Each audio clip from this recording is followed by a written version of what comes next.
প্রতিবেশী দেশকে বলবো, আপনারা নিজের চরকায় তেল দেন, আপনারাও শান্তিতে থাকেন, আমাদেরকেও শান্তিতে থাকতে দেন। সব চেঞ্জ করা যায়, প্রতিবেশী চেঞ্জ করা যায় না। আমাদের ল্যান্ড তাদের ল্যান্ড, পাশাপাশি। আমরা চাই তারাও সুখে থাক, আমরাও সুখে থাকি, ঠিক কিনা? কিন্তু প্রতিবেশী হলে বন্ধুত্বপূর্ণ আচরণ করতে হয়। প্রতিবেশী যদি বন্ধু না হয়ে প্রভু হতে চায়, এরকম দানব প্রতিবেশী কেউ চায় না। আমাদের একটা প্রতিবেশী দেশ আছে, আমরা আমাদের দেশ নিয়ে যত ভাবি তারা তার চেয়ে বেশি ভাবে। কথা বুঝতেছেন না? আরো ভেঙে বলতে হবে। আমরা আমাদের দেশ নিয়ে যত উদ্বিগ্ন, এদের আরো টেনশন বেশি। বলেন, আমাদের দেশে শান্তি আছে না নাই? আমরা হিন্দু মুসলিমে কখনো দাঙ্গা লাগে? আসতে বলেন, কেন লাগে? ওদের পূজা পার্বণে আমাদের মাদ্রাসার ছেলেরা যে পাহারা দেয়, চিল্লায় বলেন ঠিক কিনা? আমাদের তাফসির মাহফিলের সময় ওরা ডিস্টার্ব করেন, ঢোল বাজায় না। ওদের পূজা পার্বণের সময় আমাদের তাফসির মাহফিলের ডেট হলে আমরা চেঞ্জ করে দেই। সুবহানাল্লাহ, কি সাম্প্রদায়িক সম্প্রীতির রোল মডেল। আর ওই বাংলাদেশের ব্যাপারে তারা অনেক ডিসইনফরমেশন ছড়াচ্ছিল। ভারতের অনেকগুলো গণমাধ্যম, আমি জেনারেলাইজ করব না, আমাদের প্রতিবেশী দেশের সব গণমাধ্যমকে আমি দোষ দিতে চাই না। অনেকগুলো গণমাধ্যম তারা ডিসইনফরমেশন শেয়ার করেছে। ডিসইনফরমেশন আর মিস ইনফরমেশনের পার্থক্য আছে। মিস ইনফরমেশন না জেনে ভুল বুঝে একটা মিথ্যা বা ভুল তথ্য ছড়িয়ে দেয়া, এটার ক্ষমা আছে, এটার কি আছে? আর ডিসইনফরমেশন মানে ইচ্ছা করে, প্ল্যান করে, ম্যাপ করে, ছক এঁকে মিথ্যা, গুজব, রটনা সোশ্যাল মিডিয়ায় ছড়ানো, এটার ক্ষমা আছে? আওয়াজ করে বলেন, ক্ষমা আছে? ভারতের কিছু গণমাধ্যম তাই করেছে। আমরা ব্যথিত হয়েছি, আমাদের হৃদয়ে রক্তক্ষরণ হয়েছে। আমাদের প্রতিবেশী দেশকে বলতে চাই, আমাদের দেশ নিয়ে আপনাদের ভাবার দরকার নাই। নিজের চরকায় তেল দেন,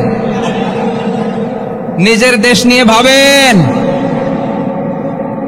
গত মাসের ভয়েস অফ আমেরিকার রিপোর্ট, বাংলাদেশে সংখ্যালঘু জনগোষ্ঠী আগের চেয়ে বেশি নিরাপত্তা পাচ্ছে।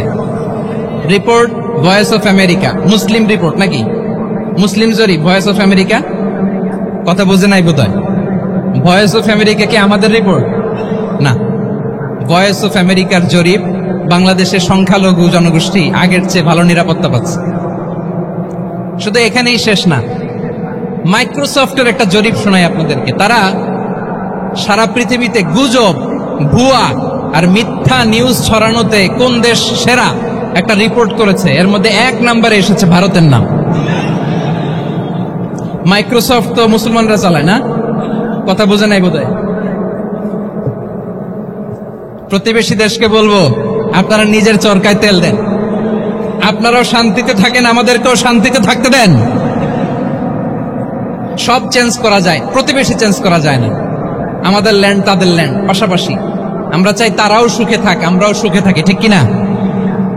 কিন্তু প্রতিবেশী হলে বন্ধুত্বপূর্ণ আচরণ করতে হয়। প্রতিবেশী যদি বন্ধু না হয়ে প্রভু হতে চায়, এরকম দানব প্রতিবেশী কেউ চায় না।